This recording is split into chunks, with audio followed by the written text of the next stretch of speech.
The Tom Woods Show, episode 1703. Prepare to set fire to the index card of allowable opinion. Your daily dose of liberty education starts here. The Tom Woods Show. Hey everybody, Tom Woods here, talking today about schooling and homeschooling, given what's going on in the world right now, and particularly in the United States. There are different approaches to reopening the schools in different parts of the country, as you know. In our area, they're giving people choices. They can send their kids to school in person as normal. They can do a kind of a hybrid arrangement, I guess, where there's a little time at school and some time at home, and then an entirely home-based arrangement where the lessons are delivered electronically. Other parts of the country, I've heard of places where they're just not opening in person at all. New York City says they're not going to have in-person instruction until there's a vaccine. I read that somewhere. Until there's a vaccine. So in other words, it's amazing to me that when you consider that the public school system is basically the American church, it's the closest thing we have to the American church. Man, these people must be either really, really frightened or really, really committed to the propaganda to let the American church suffer like this. This is really the instrument by which they, well, I hate to use a boomer kind of sledgehammer word, but indoctrinate the rising generation, and they're willing to give that up right now. So, as I say, there are different arrangements going on around the country. Around the world, we're seeing in one place after another, they're just opening the schools. Sweden more or less kept the schools open, and Finland didn't. And then the health results for kids were completely the same. Because as we know, kids basically don't get this thing. They essentially don't. We pretty much know that.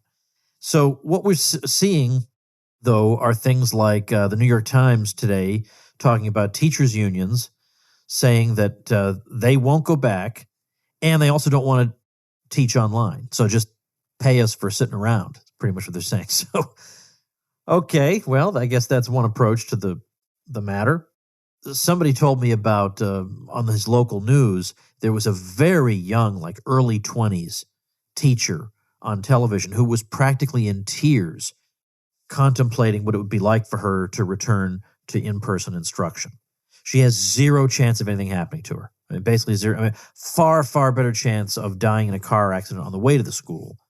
So her risk profile has increased by, let's say, 10 to the negative 7th percent, and yet she's hysterical about it. So then the question has to be, would we want our children being educated by people like this who are so unscientific? People who, on the one hand, lecture you about the science and who have that sign in front of their houses, that in this house we believe love is love and Black Lives Matter and science is real. Have you seen that?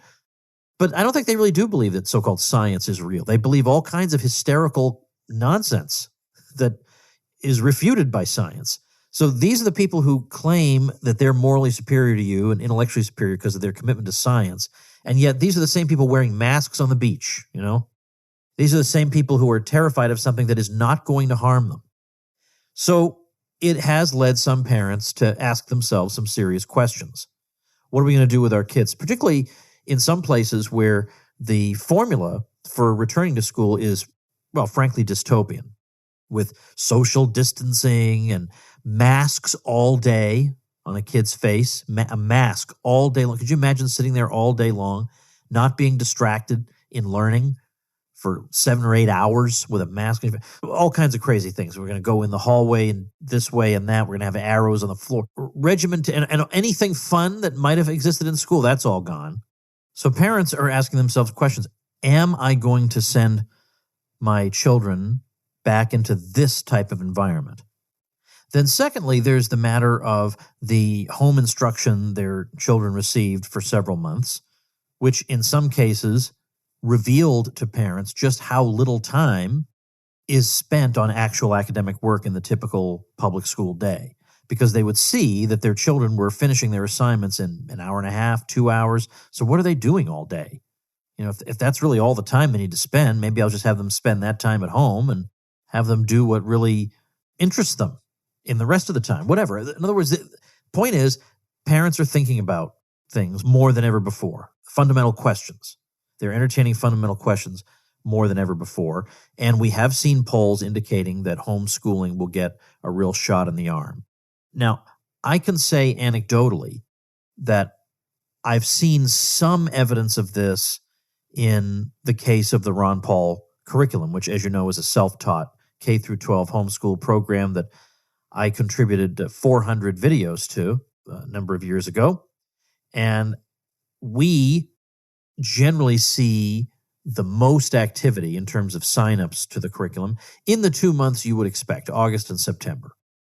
And then sometimes people switch midstream around January. We get a little bit of a bump in January, but really August and September. So June is actually a much, much quieter month than you might think. You might think there are a lot of parents who want to get a head start on things and get everything lined up and dot their I's and cross their T's and everything. But really, I don't think that's the case for most people. So July or June and July, they're okay, but there's nothing extraordinary about them in terms of signups. People generally wait, if not to the last minute, then, well, pretty darn close. But yet, here we are getting to the end of July 2020 as I record this, and I would say as an affiliate of the Ron Paul curriculum, so I see when people, I don't know their names, but I get a notification when I've made an affiliate sale. I've definitely seen an uptick in sales in July, which is normally a quiet-ish month. So it'll really be interesting to see what happens in August and September. All right, so I've got a whole bunch of people who listen to this program who have no children at all, and I have a whole bunch of people who have at least one child.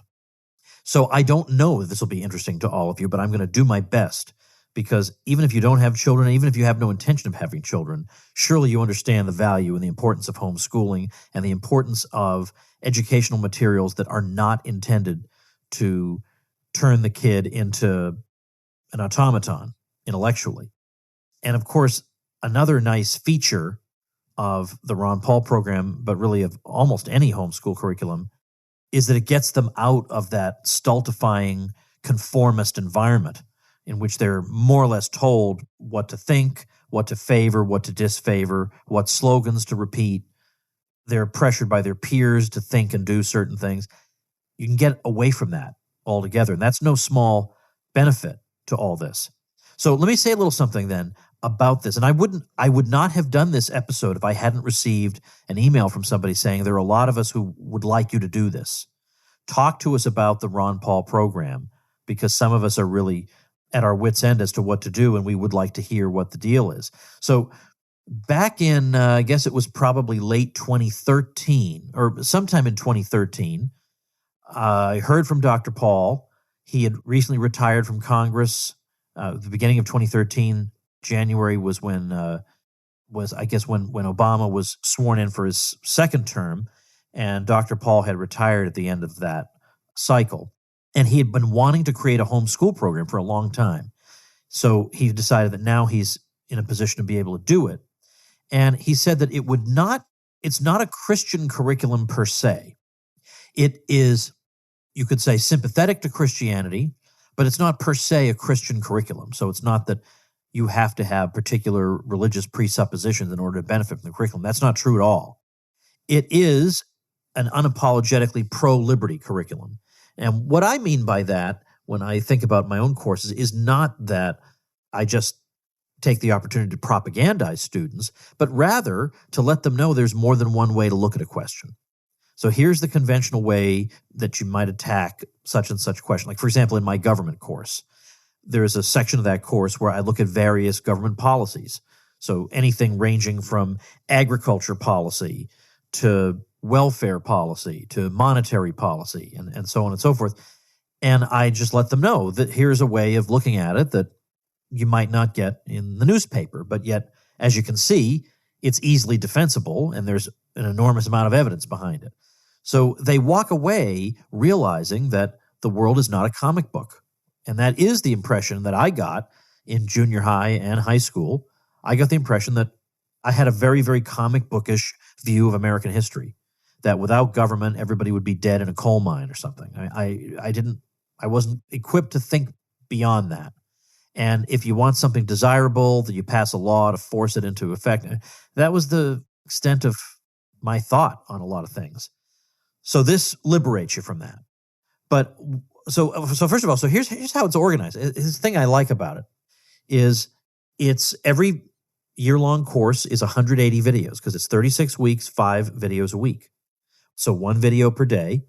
And with my courses, it's a video plus a little bit of reading each day. And then on the 5th day, we do a review of the week, and there's a writing assignment. So every single week, each week of the 36 weeks, they're writing. So they get to be good writers and efficient writers.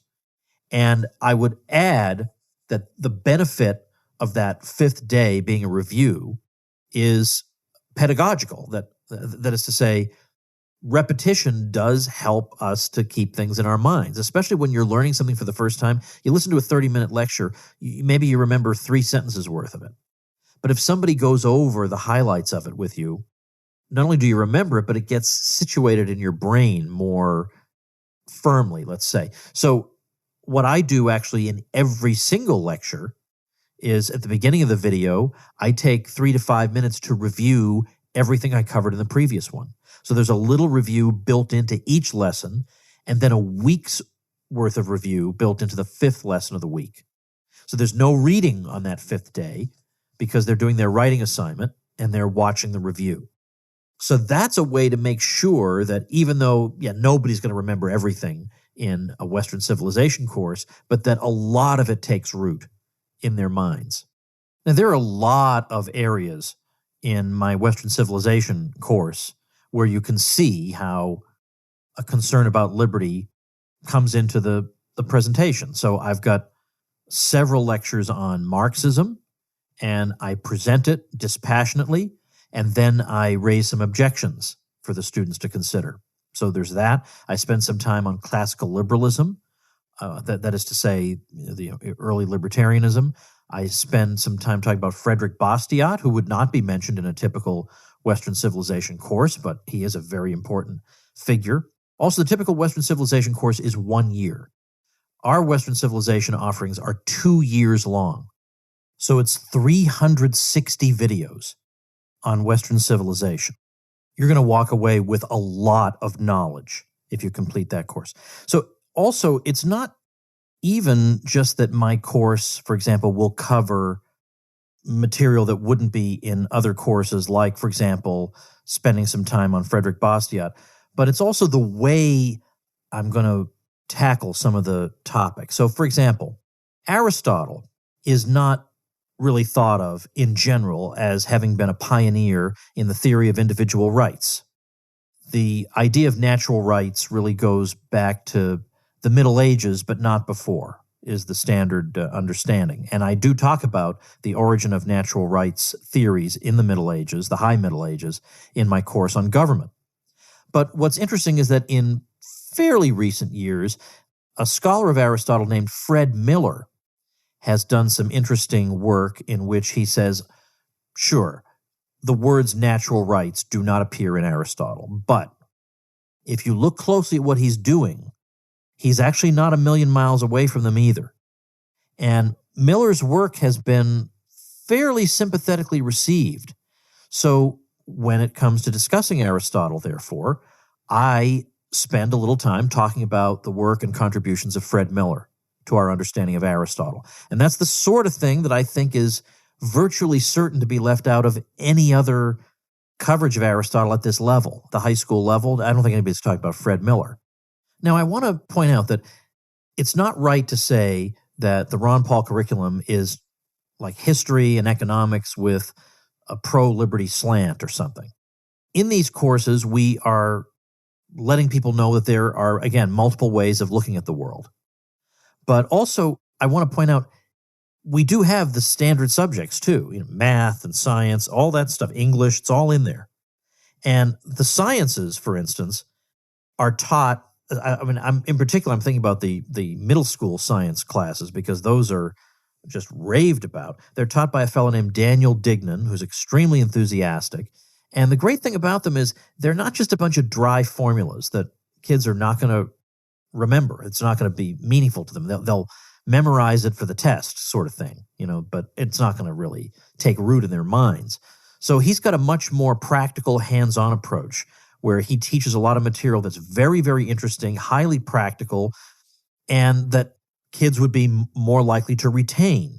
So he covers plenty of material on robotics, and if parents want to do it with them, the students can work on robotics projects in his courses. Or meteorology, not the sort of thing taught in the typical middle school science course, but he teaches it. Or how to be self-sufficient in the outdoors. All these things have plenty of science embedded in them, but not in the dry, abstract way of the traditional textbook. So this is why we've had case after case of students who finish, let's say, the 7th grade science early, and they just want to go on ahead to the 8th grade science because they love Daniel Dignan and they love the material. Right? I mean, how would you like that to be your problem? Your student is champing at the bit to move on to the next level of science. But it is true that it's not just a matter of the way we teach the traditional subjects is superior. We also teach other subjects you're just not going to find anywhere else. For example, Timothy Terrell, whom I've had on the show recently, he did a course on personal finance for teens that's absolutely out of this world fantastic. I mean, it covers everything. It is going to give your student a massive leg up just in terms of just having his life together. Everything you can imagine taught there, but how to read your paycheck, how to budget, what are guidelines to keep in mind when buying a car. He talks about various types of expenses that you may have and about saving. And it's tremendous, an extraordinary course. We have a course on public speaking. I want people to be good public speakers. And this course helps them to do that. And we use video technology for the instructor to be able to evaluate the speaking abilities of the student and to work on them and improve them. So they do that. They learn how to start a blog, which is a great thing to know in this day and age.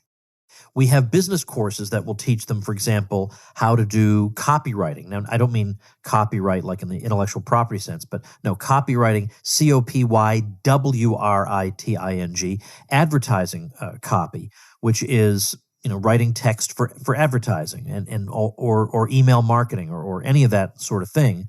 That is a skill almost nobody has. Certainly nobody's taught that in high school, guaranteed. They're taught a lot of things they'll never, ever use, but they're not taught something extremely practical and not to mention lucrative like this. I'm a big, big fan of the Business 2 course. You're going to want to take this course.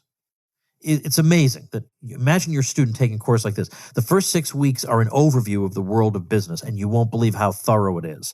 Then another 6 weeks, the instructor goes through a whole bunch of different business opportunities that the student might consider. So anything from search engine optimization to graphic design, copywriting, photography, website security, selling products online, social media management, book publishing, ghostwriting, video production for business, video production for families, app development, 3D printing, bookkeeping and accounting. So there's a huge amount of time spent on that just to give a sampling of all these different sorts of fields to the student. Then there's a lot of time spent on the development of marketable skills. So 15 lessons on basic graphic design, 5 lessons on copywriting, 10 lessons on publishing on Kindle, and so on and so forth. And then lessons on how to develop a business plan, how to draft a marketing plan, how to do social media marketing, how to build your business website, how to launch a product. It's incredible, the advantage that you would have with that course. If students have questions about any of the material, then we have Q&A forums in which they can help each other. And that's by and large what happens. Now, in the case of my courses, I did 3 courses. The first Western Civ course, the second Western Civ course. So the first one goes from the ancient Hebrews about to the year 1500 or so.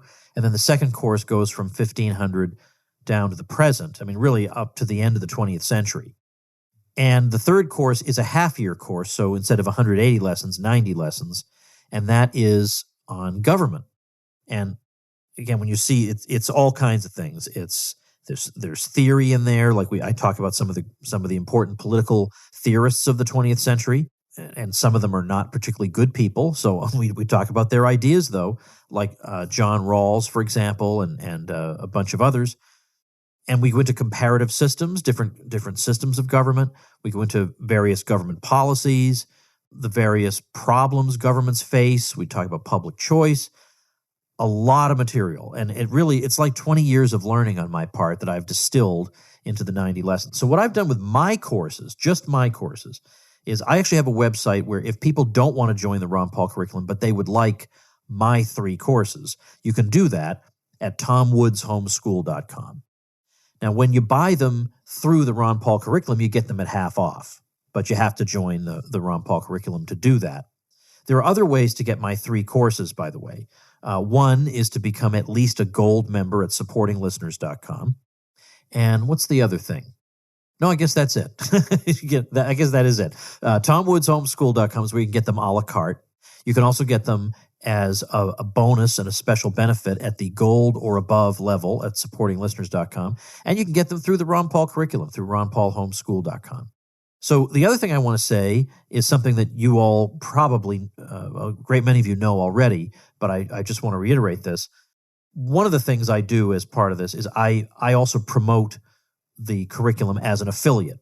And I want people to order the curriculum through me because, of course, I earn a commission that way, and that helps to compensate me for the literal 2 years of my life that I devoted to this. And I mean constant. I mean like no pleasures. If I was eating lunch by myself somewhere in the middle of my workday, I had a history book next to me going through to get some good anecdotes and whatever. I was constantly working. So what I've done is I created the website ronpaulhomeschool.com. And there, if you click the link there to order, I give you 3 bonuses. And the bonuses are really good bonuses.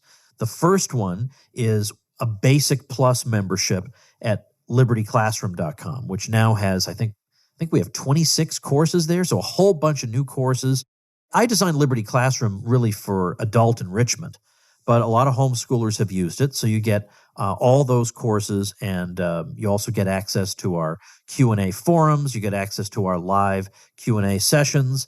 That's an amazing bonus. That normally costs $119, and I'm throwing that in with the Ron Paul curriculum for free. All you have to do is use my link. It doesn't cost you anything extra to use my link, of course. So that's the first of the 3 bonuses. The second bonus is I created an entire course just for people who use my link. And that is I think it's a 10 lecture course aimed at middle schoolers on the foundations of liberty. And you get that course for free if you use my link. Third thing you get for free if you use my link is a signed and personalized copy of my book, New York Times bestselling book, The Politically Incorrect Guide to American History. I mail that to you. So you get those 3 things. So you combine those things together, and it comes out to about $160 worth of bonuses that you get for free as long as you specifically make sure and click through ronpaulhomeschool.com and join through there. Now, listen, I get that this episode sounds like an infomercial, and I don't know, maybe it is. I don't know. But the world is just going completely crazy right now. And it's so crazy that the people who want to brainwash your kids are even willing to stop doing that for a while. I can't get over this, what's going on. We're seeing the range of allowable opinion becoming narrower and narrower. We're seeing just the country is much nastier all the time. Dissident voices are punished more and more severely. And schools are just like the worst of it. That's where they're conformity factories. They really are. And I understand that naturally parents are looking around to figure out what on earth am I supposed to do for my kids. So, as I said, I spent 2 years of my life on this, and that's a long, long, long time. It was they were the hardest years of my life. Now, I wasn't unhappy. I felt very fulfilled working on this project because I knew it was going to do a lot of good for a lot of people. But man, was it hard work. So, yes, I believe I have the solution to people's problem. And since I have that solution and I have a podcast, I'm going to put those 2 things together and tell people about that solution. So if this interests you, ronpaulhomeschool.com is the link. Now, what I'll do at tomwoods.com/1703 is I'll link to ronpaulhomeschool.com. I'll also link to tomwoodshomeschool.com if you just want my courses. And I will also link to an over-the-shoulder YouTube video I made walking people through the curriculum on my screen. And you can watch my screen as I explain it to you. So if you want a little bit more information, you can go and watch that video, which is kind of a review of the features and benefits of the curriculum. So this will all be up at tomwoods.com/1703. All right, that's all done. I hope you all go check that out, and I'll see you tomorrow. Become a smarter libertarian in just 30 minutes a day. Visit tomwoods.com to subscribe to the show for free, and we'll see you next time. Like the sound of The Tom Woods Show? My audio production is provided by Podsworth Media. Check them out at podsworth.com.